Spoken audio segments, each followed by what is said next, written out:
بسم الله الرحمن الرحيم تبارك الذي بيده الملك وهو على كل شيء قدير الذي خلق الموت والحياة ليبلوكم أيكم أحسن عملا وهو العزيز الغفور الذي خلق 7 سماوات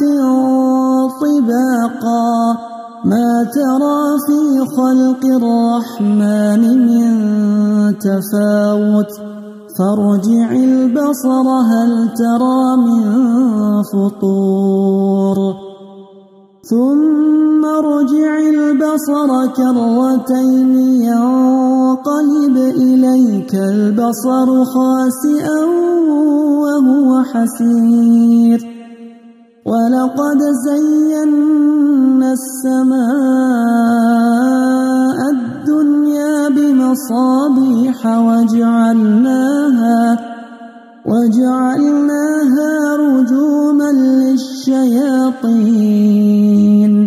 وأعتدنا لهم عذاب السعير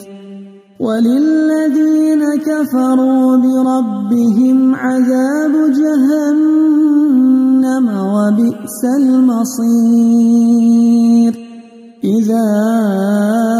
ألقوا فيها سمعوا لها شهيقا وهي تفور تكاد تميز من الغيظ كلما ألقي فيها فوج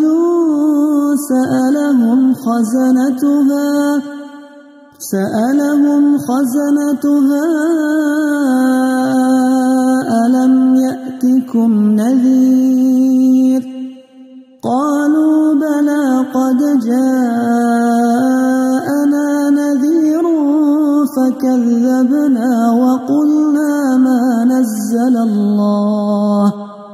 وقلنا ما نزل الله من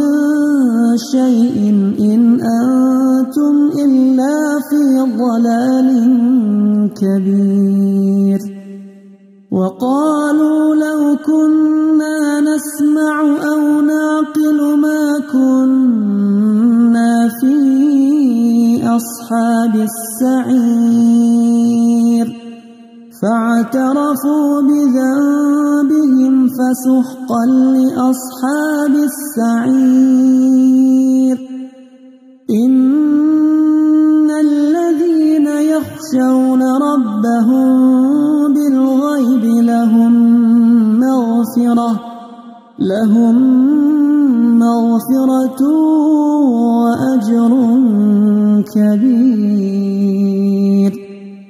وأسروا قولكم أو اجهروا به إنه عليم بذات الصدور ألا يعلم من خلق وهو اللطيف الخبير هو الذي جعل لكم الأرض ذلولا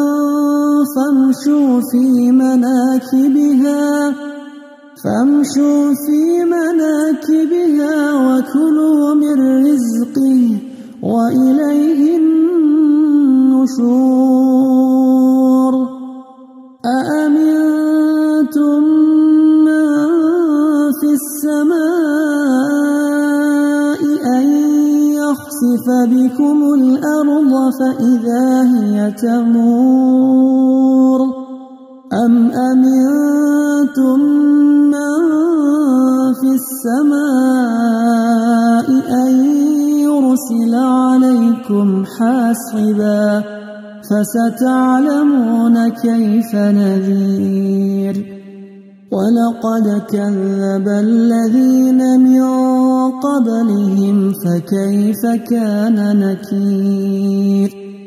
أولم يروا إلى الطير فوقهم صافات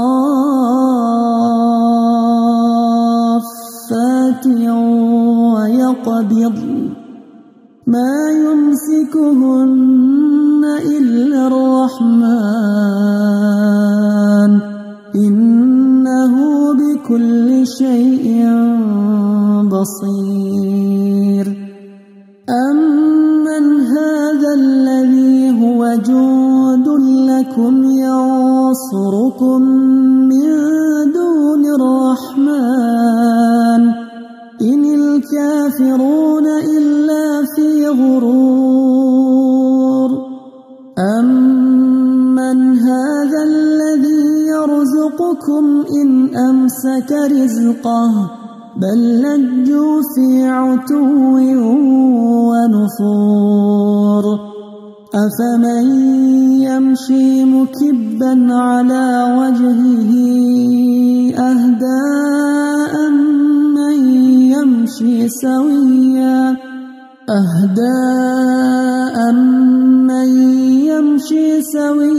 على صراط مستقيم قل هو الذي أنشأكم وجعل لكم السمع والأبصار والأفئدة قليلا ما تشكرون قل هو الذي ذرأكم في الأرض وإليه تحشرون ويقولون متى هذا الوعد إن كنتم صادقين قل إنما العلم عند الله وإنما أنا نذير مبين فلما رأوه زلفة سيئت وجوه الذين كفروا وقيل هذا الذي كنتم به تدعون قل أرأيتم إن أهلكني الله ومن معي أو رحمنا فمن يجير الكافرين من عذاب أليم قل هو الرحمن آمنا به وعليه توكلنا فستعلمون من هو في ضلال مبين قل أرأيتم إن أصبح ماؤكم غورا فمن يأتيكم